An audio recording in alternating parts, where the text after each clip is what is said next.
Hey everybody, welcome to the fourth and final Building Structure Shapes event. We are hosted by The Forge and co-sponsored by the P3 Lab at Johns Hopkins University, by the Democracy and Power Innovation Fund, and by the Realizing Democracy Project. Y'all have made these a really big hit. We've got more registrants than ever today. It's really nice to see y'all, or see y'all. This work is based on a closed learning group that we built with the Realizing Democracy Project. And together with The Forge, we've been trying to figure out how to kind of translate and bring some of that energy of like curiosity and learning and agitation to a broader public. So I really encourage you to, put your name in the chat, offer your feedback, ask your questions, just get involved there. Now I'm going to share my screen. Let's see. Got some classic tech elder millennial problems. All right, let's see if we can do this. All right, let me know if you can see this. Great. So this research was driven, as I said, by curiosity, particularly around how social movement organizations structure themselves. And our first hurdle was even trying to figure out, like, what is structure? Can we get on the same page about that? And our learning group started thinking about strategy as the brain and culture as the heart of an organization. So what is the structure? It's something like the bones. And we've noticed that many movement leaders don't want to talk about their bones. They don't want to show their org charts to each other. It's tender, it's vulnerable. Folks, sometimes we wish our organizations were bigger or more democratic. And so, part of what we're doing in this series is kind of practicing looking at these skeletons together, like putting on the X-ray glasses and like learning how to do that work. So our research process, we built a learning group of movement leaders, funders, and academics. As the researcher, I built case studies with 6 organizations of different sizes and scopes. And, we were really interested in where structure and strategy intersect in an organization and how an organization might pivot its structure after or in parallel to a decision to change strategy. So we were looking at these key choice points. One of our EDs called it like a dark night of the soul. I've likened this to trying to hop from one vehicle to another on the highway going 80 miles an hour, right? So these can be really high stakes decisions. And, unlike cars, we don't have like a menu of structure options to choose from. So oftentimes leaders don't even know what is possible. So I put out a report in the fall that captured most of our learnings. Some of these were, involved looking at organizations through multiple lenses: membership, staff, and movement ecologies. And what we learned was that structure is really a relational process of structuring over time, which means that no two processes are going to look the same, and that there's not really like a silver bullet or a template that you can just apply to your organization. But rather, what folks can do is build their structuring capacity, which is putting time and resources into structuring and restructuring in times of crisis and change. In my research, I as I was doing this work, I was going through org charts with leaders and looking at all these kind of really cold geometric shapes. But I was also tracking that there was something much more alive surfacing in each of these organizations. And I've come to call these structure shapes. And what they are essentially is just visual metaphors. And the aliveness that each of these shapes speaks to or represents is kind of that each organization is wrestling with a tension or a contradiction. And these contradictions are common for many organizations, but they're different at each level. So through the membership lens, the tension or the struggle is between scale and depth. At the staff level, the tension is about staff power and member power. And at the movement ecology level, it's about how to manage affiliate autonomy and coordination.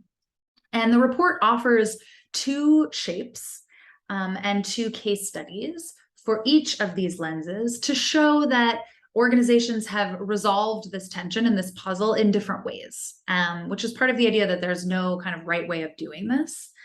These are all just different experiments. So let's talk about SWAG, Florida's statewide alignment group. They actually don't have a logo. I just made them this logo because they're a stealth organization, kind of behind the scenes org. This is one of the most complex structure shapes in the report because it's a collaboration between 7 different organizations at the movement ecology level. And the guiding tension there, as I said, is between, we want affiliates to have their autonomy, but we know that we need to move collectively. So, SWAG's way of finessing that tension is through a structure shape that I describe as like a fractal or a nautilus shell. And, all of this probably doesn't make a lot of sense if you haven't read the report yet. So I'm going to unpack it a little bit for us. We all know that Florida is a wild state politically. Winning progressive change in a trifecta red state that's a swing state is a really fierce uphill battle.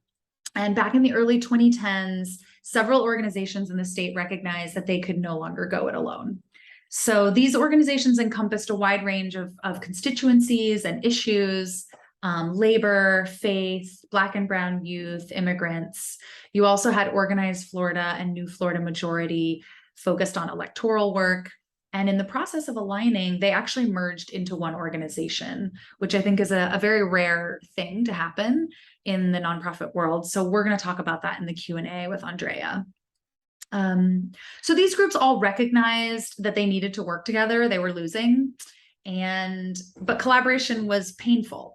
Sometimes the people who should be our closest allies is where we find our greatest conflict. So, for example, New Florida Majority and SEIU embarked on independent expenditure campaign in 2012. And externally, that was a huge success. They won the state for Obama. They had down ballot victories. But internally, afterwards, the collaboration was in shambles. The leaders weren't speaking to each other. So folks were in a bind. It's like, we want to collaborate these short-term coalitions and campaigns aren't working for us. So they made a choice to embark on a deeper trust and strategy and alignment building and ideology building process. And the beginning of the alignment was a set of closed-door meetings where org leaders who'd basically been set up by the nonprofit industrial complex to compete with each other for funding could finally sit down and be honest about what was hard inside their organizations, be honest and admit that none of them had all the answers. It was kind of that showing each other skeletons moment. So what actually is an alignment? Many of the statewide alignment groups sit in coalitions and they see the value of that form of collaboration, but they were unsatisfied with the power they were building in those spaces. Rather than focusing on issues and a narrow understanding of power as policy and electoral wins, they wanted to dream bigger. Their vision of power included not only those wins, but also the progressive infrastructure, right? Think tanks, funding, bureaucracy, to ensure that that those wins are secured and institutionalized, and also the political education that's necessary to create a culture and a narrative that's going to kind of infuse that infrastructure. So this perspective is necessarily long view. It's about resilient relationships that can survive many campaign cycles. And one of SWAG's first goals was just to win together on a shared project, but to do it in a way that ensured they could all still talk to each other after that win. The groups in alignment were focused on long-term building, also in a way that allowed them to not just, not only win, but also lose forward, right? To take risks that involve short-term loss in order to put the alignment in a better position for future wins. And rather than, building a big tent and maximizing the number of groups in collaboration, they started by going a mile deep instead of a mile wide. And so they did trust building with a smaller, more exclusive set of organizations, which allowed them a really undiluted progressive vision. Now, coalition structures can also sometimes become bulky They can get, resource intensive because there's a lot of centralization, or if you're building a new entity. So SWAG decided we don't want to create a new entity. We want to be a kind of behind the scenes formation where we can build capacities that we can't accommodate in our own organizations. So SWAG isn't a merger of orgs. It's, quote, collective capacity, jointly owned and directed.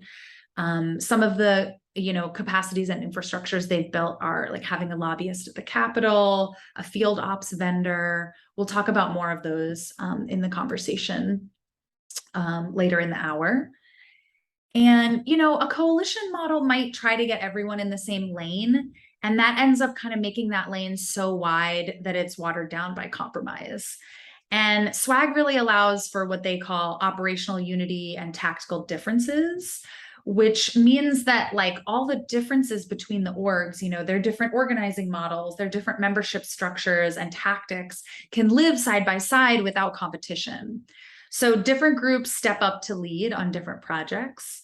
And this division of labor allows the groups to pool their strategic capacity at a statewide level, but then execute in their own lanes. And you'll recall that I've been talking about organizational structure and this tension between autonomy and coordination.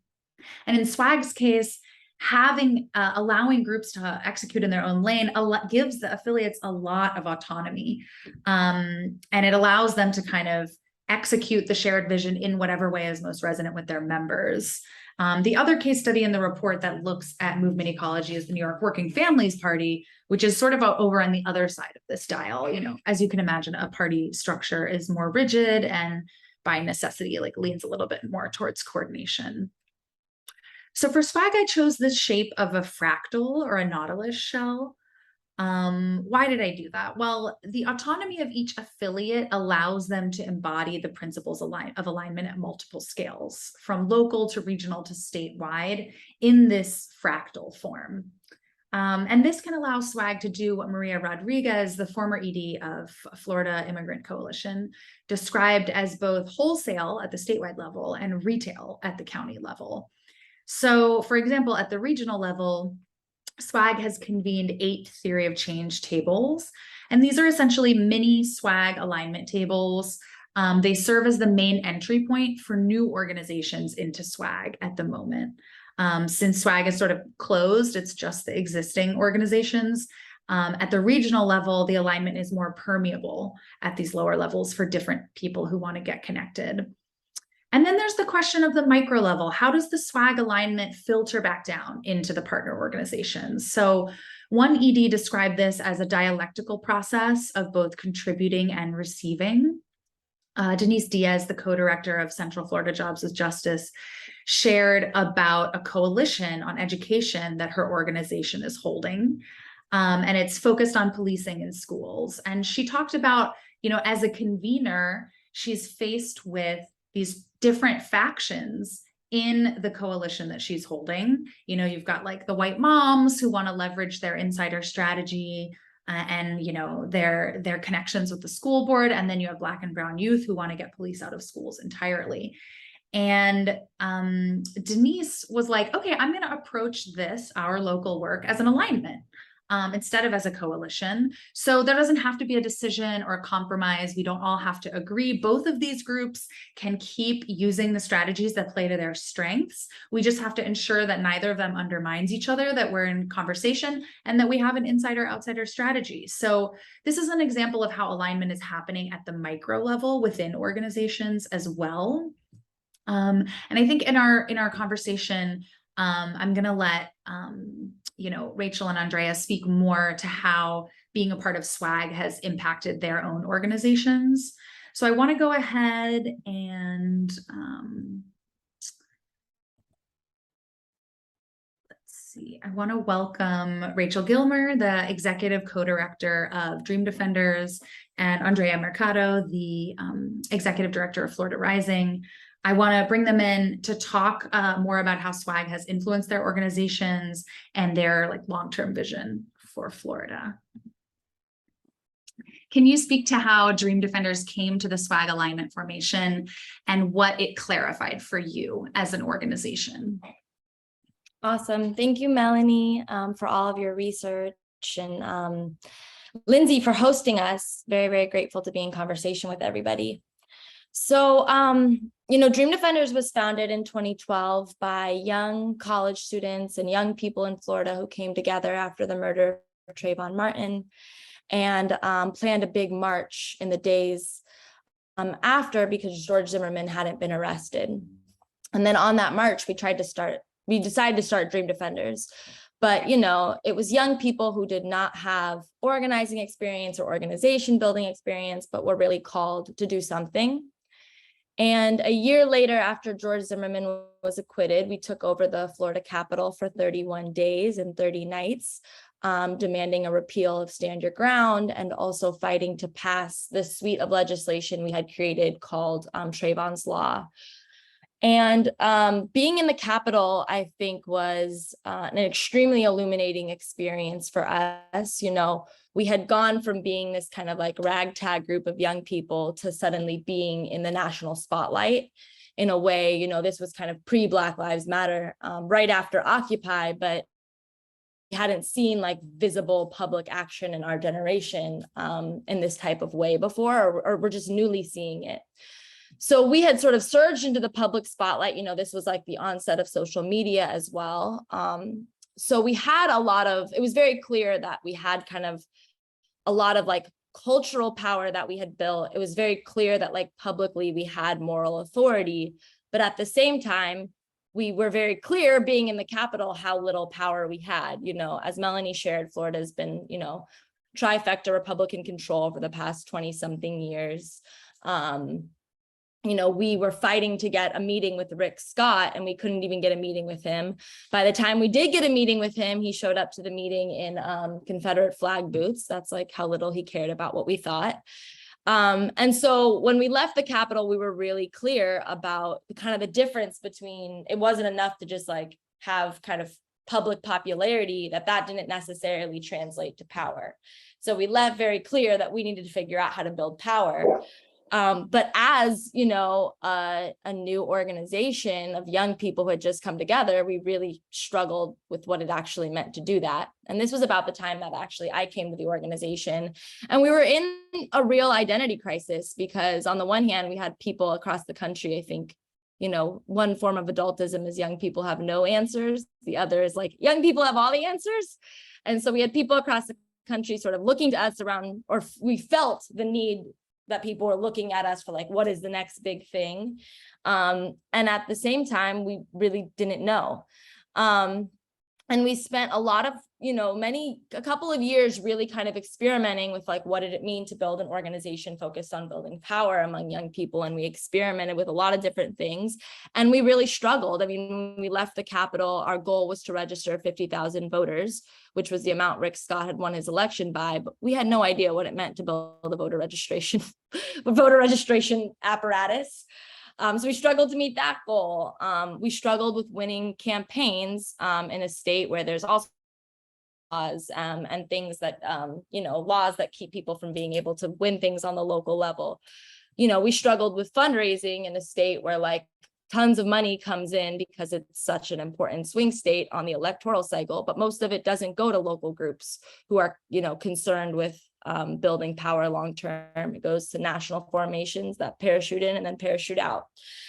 And so, as we were struggling with all these questions, we were also really kind of internalizing not having the answers, feeling like it was individual deficits of like leadership or individual deficits of the organization of why we weren't actually winning and building power. And really struggling to figure out like, okay, how do we kind of do everything, because it's going to take everything to win. And so trying to hold all of that in the organization. And, around this time, we had relationships with the other organizations that came to form SWAG. But, at best, I'd say those relationships were like allyships and were definitely helpful to us building the organization. Like SEIU helped us hire our first organizer. We did a joint congress with our first congress with Flick. But we also, I think some of those relationships were like oppositional or even, competitors. Definitely none of them were about like deep strategic alignment. And, we often felt like we were called to the table as young people for like inspiring words or to like when it came to action planning, but we didn't feel like we were called to the table around strategy and that we really were not in deep strategic relationship with people. And so, we were kind of 1 foot in, 1 foot out of swag in the very beginning because we had lots of mistrust about, just as young Black and brown people being respected. We also had, to some extent, an arrogance of like, well, they were doing their jobs. Dream Defenders wouldn't even need to be here. And so, it took us a second to like really build the trust, but to see swag as such a value add. But the second we did, it was a light switch for our organization. I mean, we went from, feeling like we had the whole strategy for revolution in our organization to actually being like, no, our lane is power building among young people, and it is tied to this larger power building strategy that's much bigger than our organization. And that just gave us a lot of clarity around our lane of work.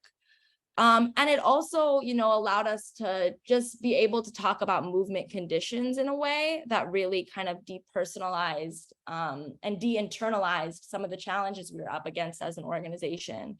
And really being able to see that these challenges weren't even about Dream Defenders, they're about the conditions we are in and how, as a movement ecosystem, are we working together to create the type of ecosystem that's going to birth healthy organizations?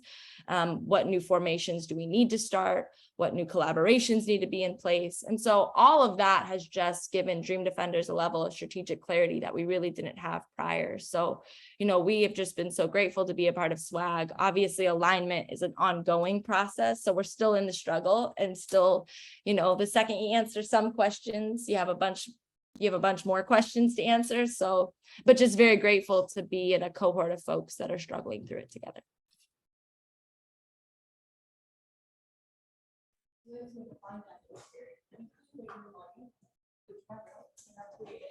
So, I think all of what Rachel's saying like deeply resonates, and we actually just had a SWAG like each shared and remembered like our origin story, particularly because there's a lot of transitions in the formation where people leave and then new people are entering. And so like really making sure we tell the story and bring more people in and welcome people to share the story from different vantage points is so important.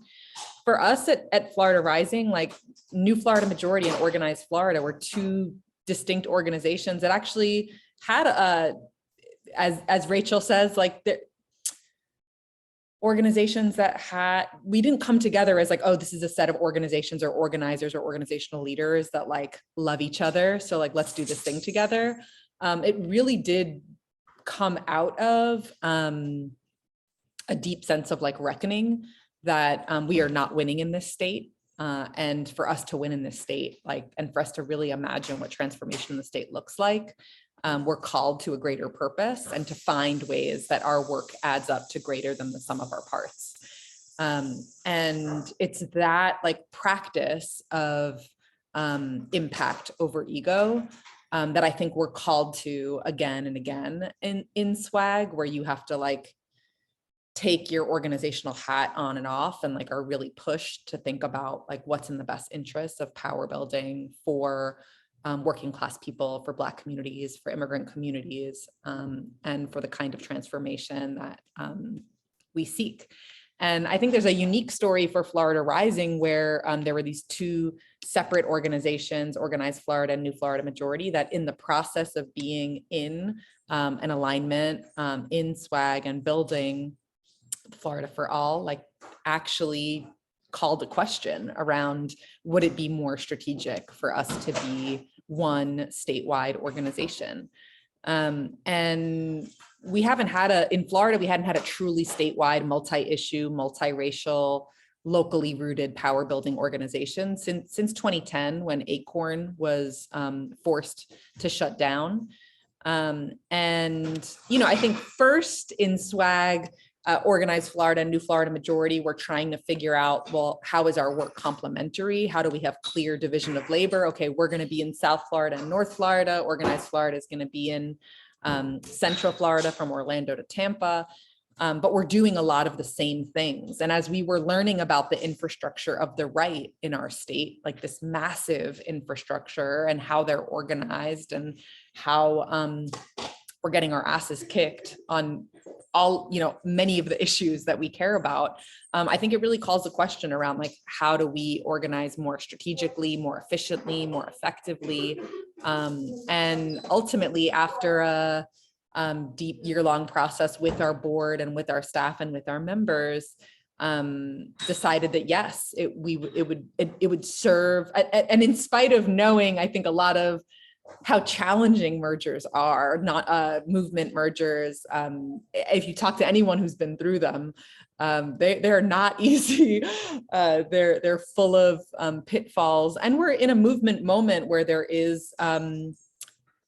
It's much more common for organizations to be splitting, to be fragmenting, or to be crumbling and disappearing. And so it was a real risk, but one that we leaned into, and we merged after the 2020 cycle. So we merged in January of 2021. It's been a year and a half. We're at the year and a half marker, and have a lot of lessons and learnings, but I think what we believed to be true is we are starting to see that a statewide organization can more effectively carry lessons from when so much of our work and where we can make progress is at the county level. Us being able to carry those lessons from what's happening in Tampa on our fights for housing justice to be able to carry more easily to Orlando, to Broward, to Jacksonville, and carry process for how our members do strategic defense and some offense at the state level. It has also been really critical for us as we're going into these midterm elections, and in a state where our governor is clearly has plans to run for president. And so I think it's SWAG creates a container for us to really think about our organizations in relationship to an ecosystem. And I think it's not just like Dream Defenders. I think it's all of us who have been able to get clearer on like, what is the core value of our organization, and to build enough trust where people can reflect that to you too. Like when you're feeling muddled or unclear, to hear from other organizations, no, like this is the lane that we really need you to occupy and do well and like hold each other accountable to. Being our best organization and serving our communities with excellence and our long-term objectives. Thanks so much for that, Andrea. I feel like the fact that y'all chose a merger is such a testament to SWAG, like what SWAG has been able to create, and also this commitment to impact over ego. We're a little short on time, so I'm gonna maybe hold the question about aligning members for later, and go ahead and invite Tammy Bang Luu into our conversation from Grassroots Power Project. And GPP has like accompanied many national networks and state alignment tables in forming alignment. So I just wanna thank you for joining us, Tammy, and invite you to speak a little bit about the role of alignments in power building and long-term strategy. Hey folks, want to thank Forge and P3 as well as Andrea and Rachel, and to the SWAG table for being one of the very, there aren't that many alignments across the country. There are in terms of like national formations, right? Folks who want to get together to build strategic alliances, but not necessarily at the statewide level. And one of the things to say is that we've grown to talk about ecosystems, right? So seeing our efforts in an ecosystem, a movement ecosystem. But, the natural world shows us that ecosystem doesn't say how we're relating to each other. What's the intention, right? In the natural world, in the ecosystem, you can have extractive and parasitic relationships, Or you can also have supportive and mutualistic relationships, right? So saying ecosystem doesn't necessarily tell us how we're relating, doesn't explain the character of what we're trying to do together. So, you know, Grassroots Power Project has been helping support, we embed inside formations and help with the strategic orientation, right? To really thinking about how do we bridge the short term and the long term. And one of the core dimensions of power that we encourage folks to actually build intentionally is movement infrastructure, right? So the reality is no one organization, no single formation can win the kinds of transformative change we want, right? So at the core, an alignment is a power proposition. It is trying to say, hey, we need to build power. And in order to do that, particularly for our sector, grassroots community-based organizations, racial justice organizations, the social movement sector, right? It's about saying, like, for us to build the power we want, we're gonna have to figure out how to be a bigger block. So I'm gonna share something. I'm gonna share something that hopefully this is enlightening. If folks can see this, right? We're used to being in coalitions, right? That in that sense of short-term alliances of organization, usually sector-specific, tactical. What this is an evolution and maturation in our terms of our movement is building deeper alignment, long-term alliances of organizations. So this is a strategic alliance. That means we agree on the short-term tactics on what to move, and we're holding the long-term strategy, right? This being in alignment allows us to then enter these broader united fronts that are broad, often conflicting social blocks and interests, right? This is where, like, to advance climate, you're gonna be in alignment with forces that often have more power than our organizations. Organized labor, big greens, right? The Democratic Party. And having a strategic alignment of organizations allows for community-based organizations, the frontline organizations and communities, to actually enter those united fronts and be able to provide political and strategic leadership, right? Having our voices heard, being able to dictate where strategy is held versus us being foot soldiers for somebody else's strategy. So at the core, an alignment at the statewide level allows for our sector to set statewide strategy so that we can build these united fronts and then shift to actually pivoting to society as a whole, to winning society as a whole. And that is what Antonio Gramsci, who's an Italian, theorist and trade unionist, often talked about as building a historic bloc. Right? It's a strategic alliance of consolidated social forces. It means that we're actually trying to move an alignment that sets strategy to win over society as a whole, creating, in that sense, a popular shared notion of a bigger we. That is, so if we roll it back, oftentimes, the ability for us to move in a historic bloc or a governing bloc, right, to winning over society as a whole means we've got to engage in these broader united fronts with middle forces, et cetera, that may share some of our tactical concerns, but we're unclear yet if we've built strategic unity. And it's the role of alignments, these strategic alliances that allow for our sector to provide that kind of strategic leadership. So this is not at all easy.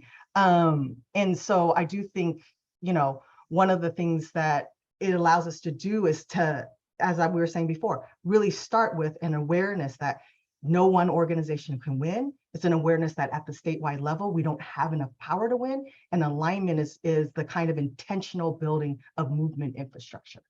So I want to bring folks back in, and I hope that's helpful. In that sense of really thinking about if we want to win the kind of transformational changes we're talking about, abolition, regenerative economy, right? Real economic democracy, it's going to take this level of intentional movement infrastructure. Thank you so much, Tammy. I've been joking, like I was all on my trip about like alignments, we're leveling up from coalitions. And then when you showed us this slide, I was like, this is like galaxy brain, like I am evolving in many dimensions. I wonder if we could talk about movement infrastructure and I want to invite Andrea and Rachel to speak about like what has SWAG built in terms of concrete infrastructure that y'all share. And then maybe jump in anytime, Tammy, to kind of bring in examples from other alignments in other places. You want to start, Rachel? You want me to go first? So I mean, I think one of the first things that we did was shared political education, just like understanding that each of our own organizations, Florida Immigrant Coalition has University Without Walls, Dream Defenders has tons of political education, whether it's core to who they are. So each of us has our own ways of bringing members in. But Path to Power was a way of like, how do we actually talk about the ideology of the right and the vision that we have. And it was really in accompaniment with Grassroots Policy Projects that we were able to develop a lot of curriculum. And that continues to be a way. I saw a question in the chat around like member integration, like all of our organizations doing Path to Power for our membership and explaining what our alignment is and who the other organizations are that are in it and what is our shared vision. And then we'll connect it to the issues that we're working on. So there was a lot of focus on Amendment 4 and rights restoration for people with felony convictions in 2018. In 2020, there was a lot of focus on the attack on our democracy and the history of voter disenfranchisement. So, I think that's one important shared capacity that we've developed over time. But there are a lot of others, like the lobbying in having a lobbyist in Tallahassee who's not just thinking on one issue area, but is really monitoring like the overall. And I think that's something each of our you see so much in movement spaces is like there's an expertise on one issue, but oftentimes we're not reading the room in terms of like what's happening here, what is the defense and what is the strategic offense. That's where we got to. We recently released this Stop Corporate Greed report, Stop Corporate Greed FL, that I'll put in the chat, which helped us to really understand, like, while the right is trying to distract us with these culture wars, they're actually moving billion-dollar tax breaks to corporations in the state. And how do we stay steady and clear on exposing that while they're trying to say that they are represent working class interests, which we know couldn't be farther than the truth. And then a lot of conversation just around like support from amongst executive directors in particular, are being clear and transparent around our fundraising and our organizational health and challenges that we're experiencing. But those are a few that came to mind. I don't know, Rachel, if you want to name any others. No, that was great. I mean, I think this has been said, but just to say again, we also have been running a shared IE political program on election years or major election years. And recently, after a lot of struggle, we decided, because we wanted to be able to absorb people that we were engaging in the election cycle into like a long-term formation. So it wasn't enough to just have like a brand for each election cycle. We needed like a long-term sort of public-facing brand that was able to absorb people we were engaging around the election. So we recently launched Florida for All to be able to do that. And so now we have SWAG, we also have Florida for All, which is an external facing vehicle. We've talked about key components of like powerful alliances, and I think Andrea and Rachel are being really humble. SWAG exhibits a lot of that, some of the key components. It requires organizational leadership. So, the level of like, bigger organizations often more like supporting other organizations. We heard about SEIU paying for Dream Defenders First Organizer. I think the level of which Florida Rising or, New Florida Majority helped to anchor the alignment table, providing political leadership and resources. This power analysis that we talked about, I think it allows for a strategic division of labor. So one of the ways of even being able to think about statewide is having some intentionality of doing a statewide mapping together and then thinking about, okay, well, Faith in Florida, are you going to tackle the rural areas? Which ones? So trying to not have all of us be everywhere, but as an alignment, be able to cover more of the regions, right?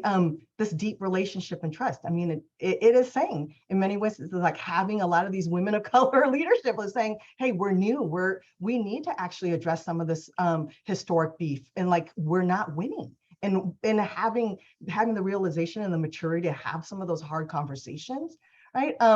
Organizational depth. So like from the EDs meeting weekly to organizing department, and props to Path to Power. We're talking about 5,000 people. So like Denise from Central Florida Jobs with Justice and Chave from Flick really anchoring, the Path to Power. People like organizations making that commitment to hold down a piece of a really needed infrastructure, right? The strategic education that allows for shared frameworks to guide strategies, a place to grapple with strategic questions. They have a long-term agenda. So, places like, in California, the Million Voters Project, 7 formations are really looking at providing statewide leadership and trying to tackle and move some of these bold structural reforms, like taking on the neoliberal Prop 13, right? And pushing forward schools and communities first. An alignment allows for this. Or you're looking at a New York alignment table that was able to take on Andrew Cuomo's independent Democratic conference, where Mod Dems used Republicans to basically block progressive legislation. And they had a 20-year campaign to flip the IDC. And that's why they allowed for like 2020 and 2019, when they finally won it after 20 years, to be able to usher in $4 billion worth of investments into our communities, these, immigrant rights, climate rights, housing, like advancing people's long-term agenda. And then some of the hardest work is the shared fundraising and resource agreement. Like Andrea and Rachel didn't talk about the level of intense conversations about how we're often pitted against each other and what are the ways in which we're going to move intentionally, and maybe doing, I think it's a joke, but it's like bargaining with philanthropy in a common way, or bargaining with national organizations. I sat in a meeting where like 2020, you're going to come into Florida, here are the terms, so that collectively SWAG table was able to provide leadership for the national organizations that wanted to provide support for the national election, right? And to do it in such a way that we actually help to build Florida's power and not just be a fly-in, in and out. So these are core components, and SWAG exhibits many of them and are actively practicing, trying to actually, deepen in all these components, which is really hard work. Yeah, thanks, Tammy, for highlighting that. I feel like that's another tension. Like, it's so much work for EDs to hold, and the payoff is often sort of like down the line, right? It's like this longer term payoff. But I feel like both Rachel and Andrea spoke to earlier to like how in the end, that investment kind of like benefited their organizations as well. I'm wondering if we can think a bit about like, we have the fractal, the statewide fractal, and like, so the next level of that would be like national alignments, right? Like, can we think big around that? And also like, yeah, why are there not more alignments? What is blocking folks from being able to do this? And this is also kind of like maybe an agitation to people on this call of like, what is stopping you from building this in your organization and in your ecosystem? So I just want to invite all the panelists to kind of, if you all want to weigh in on those questions. Mm-hmm. I think it's a really important question. I will say, and I've said it before, and I continue to say it because I believe it to be true. Like, I've been doing coalition building and in coalitions for 20 years.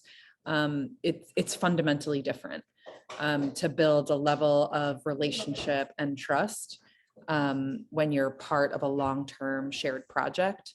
And there really, Tammy alluded to it, but there is no replacement for spending time together. And the in-person, I think there was a period where we were meeting in person for at least 2 days, like every other month, right, Rachel? It's pretty intensive, like to build relationship and then to build understanding, because oftentimes our understandings of other organizations, how they, like you say, Melanie, like their bones, having a clear x-ray of it is incredibly shallow. So, making that commitment, and then the time for us to dream together, to do shared collective analysis and project out where we want to be, the power we have, the power we need, and being really honest and sober about what it's going to take for us to get there.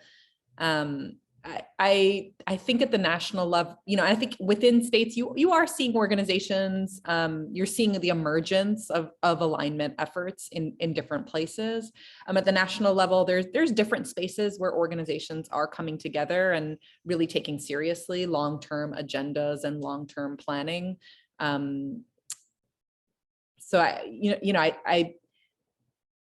I will say, within, we talked about this dynamic a little bit earlier, there is often a way, and the status quo has been that plans get baked in DC or in New York, and then local and state organizations are expected to implement, or not invited in as like the true strategists and architects of that plan. And so I think disrupting that dynamic and finding ways for us to come together in state to be clearer with our national partners about what do we know is needed and what is the path forward, and giving us an ability to collectively bargain or just have a clear strategic stance and path that we're taking to our national partners. I think there's just no replacement for that.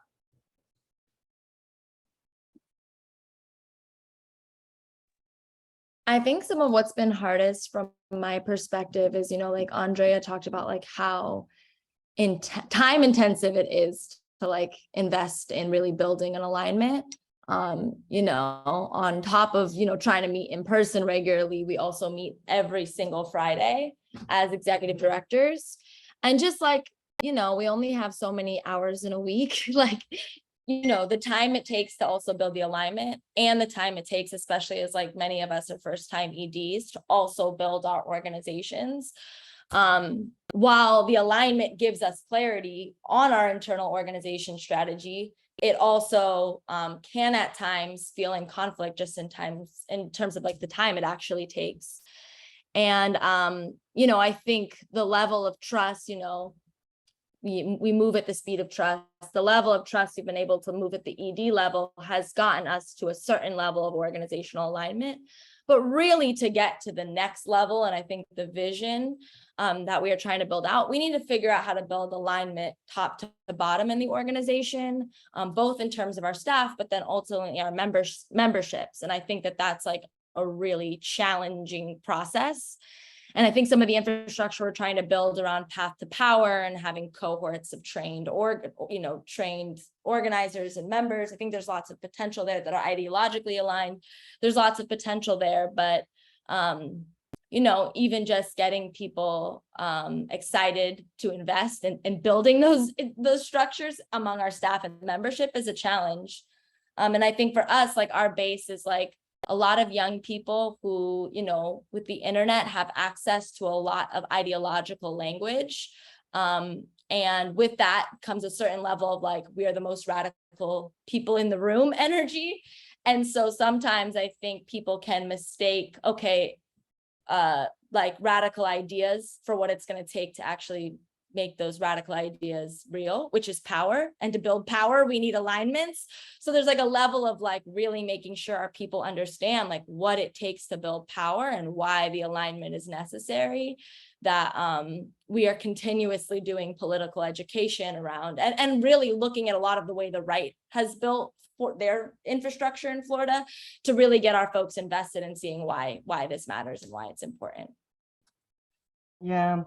I mean, one of the things, it's not out from the movement, but Esther Perel, who's a relationship guru, says you've got to extend trust, right? And so oftentimes if we want to move at the speed of trust, though trust is just fundamental, you have to extend it. And then, start the engaging in shared practice that allows us to build that kind of operational unity, to create a basis for where we can actually be in struggle for clarity, not necessarily always a struggle for unity, right? That level of critical engagement and willingness to struggle, it's got to be built on shared practice, right? And so that extension of trust, I know this is hard for a lot of organizations, particularly older, I mean, like in that sense, not older organizations, but like organizations that represent frontlines, folks that have been historically like feel burned inside these broader coalitions or alignment because of the lack of power, right? A critical voice, a critical constituents, but a lack of power in that sense of being able to provide more strategy, having voices heard. And so this level of really building, and finding folks to actually build shared practice, I think it's really key. And then also just this, like, I wish in many instances of thinking alignment doesn't mean we then become the same. It means, like, similar, we've noted on the right, like, the rights infrastructure, they had some core strategic pathways. They wanted to privatize, move as much as they can out of the public spheres and into the market. That means that, in that sense of different formations will be moving that agenda, and it allows for a strategic division of labor. It meant attacks on our communities, right? And in that way, folks can play in their lane. I think we need to try to identify what are the core places that we need to come together as a movement and align, and then allow us to have more of the strategic division of labor. So one burning thing right now is, whatever you want to call it, but a central contradiction in this moment is looking at the historically evolving, the growing role of white authoritarianism, in that sense of, like, and really challenging, we're trying to push a multiracial democracy from the bottom up. And obviously the neoliberals are trying to maintain democracy from the top down, but, like, it's contested. We have a global rise of white authoritarianism that are winning over our communities.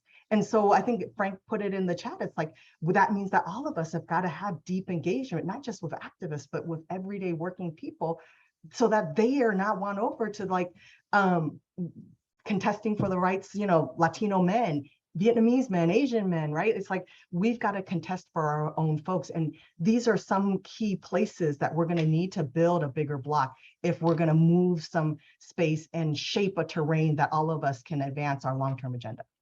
I think just because I'm seeing a lot of questions around origin story, I think a few points that I emphasize, just following up on what you're saying, is we make the road by walking, right? Like, so we didn't start out saying, oh, we're going to be in a long-term, like, we're going to be meeting every week, and we're going to, we share that for context of where we are today. But it's important to note that, like, the people who started the conversation, half of them have transitioned out of their roles. And the project continues, right? And it was very much started by, like, how do we bring, at least for us in Florida, given the size of our state and the complexity of our state, but also this instinctive knowing that you can't get vulnerable or really build trust in a room with more than 10 people. Like, it just, the biology of it, what we understand about human behavior is that trust just starts to decline when you get into rooms of larger people. So how do we start with a small group of organizations that were committed to racial and economic justice and long-term work in the state, and we're doing work in multiple counties because it was a statewide project. So we were looking for organizations who had a certain amount of scale and scope. And then we were looking for things like regional diversity and types of diversity. And I think the intention at the beginning was, how do we really do that long-term vision and long-term planning, and in the process build some trust amongst organizations? And then everything has taken shape following that. But to your point, Tammy, it's like the danger that we face, like the existential political crisis that we're in, like, that is the motivator. Like, for all of us who have a commitment to racial justice and economic justice, and understand it as a long-term project, like, when you see what is coming, it's impossible to have the hubris to believe that your organization alone can tackle that challenge. And so that pushes us to figure out ways to start to be in relationship with more organizations and start to talk about longer term strategies and start to build deeper trusting relationships. And then we're like continually opting back into that and recommitting to that.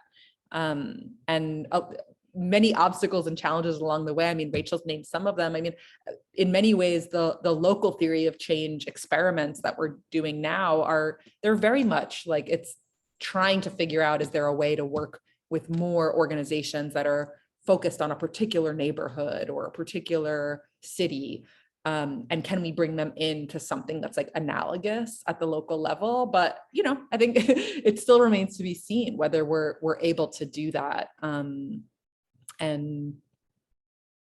continue putting one foot in front of the other. Yeah, I know we're getting close to time. There were a couple other questions in the chat around how like external support, external responses. SWAG has for a long time been kind of like a stealth behind the scenes organization. I don't know if y'all want to just take like a minute or two to respond to that.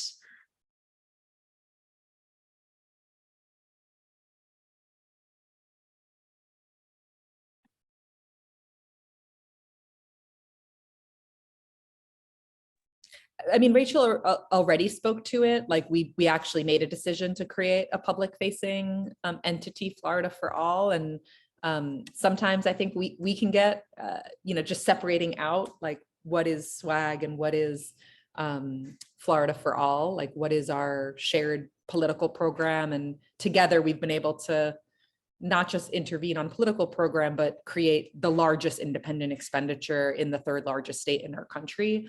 And that takes a massive amount of work and attention and practice. So protecting time for the SWAG aspects of like that long-term vision, political strategy is something that we're always balancing.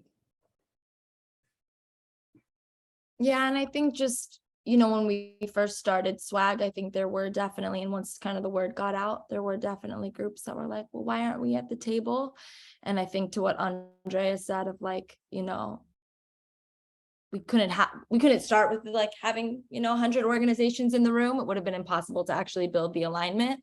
So, you know, starting small with this core, and then as we've been able to build out these local theory of change tables, really, yeah, the vision is, how is that a way to bring more and more people into the formation and get more and more people aligned? Great, thank you so much. I'm going to turn it over to Lindsay to close us out. I know there are some questions here we didn't get to, so we just need to keep talking about alignments, I think is the message. Thank you, everyone, for being part of this really fantastic conversation, and especially thanks to Tammy, Andrea, and Rachel for offering all of your insights today. We'll be publishing this recording plus the SWAG case study on the Forge next week. So if you don't already, I really suggest that you sign up to get emails from the Forge so you can know when it's come out. Melanie will also be publishing longer form case studies based on the report for the P3 Lab case study library. So keep an eye out for those as well. This is our last Building Structure Shapes event. For folks who have joined us for all the conversations, thank you so much for being a part of it. It's really been incredible. Melanie, thank you for your leadership on this project and for helping to get all of these case studies out there. And we have all of the case studies published on the Forge, and we'll be sending an email out with all of them next week. So if you didn't get to one of them, you can still watch the videos online. Thanks so much, everybody. Have a great rest of your day.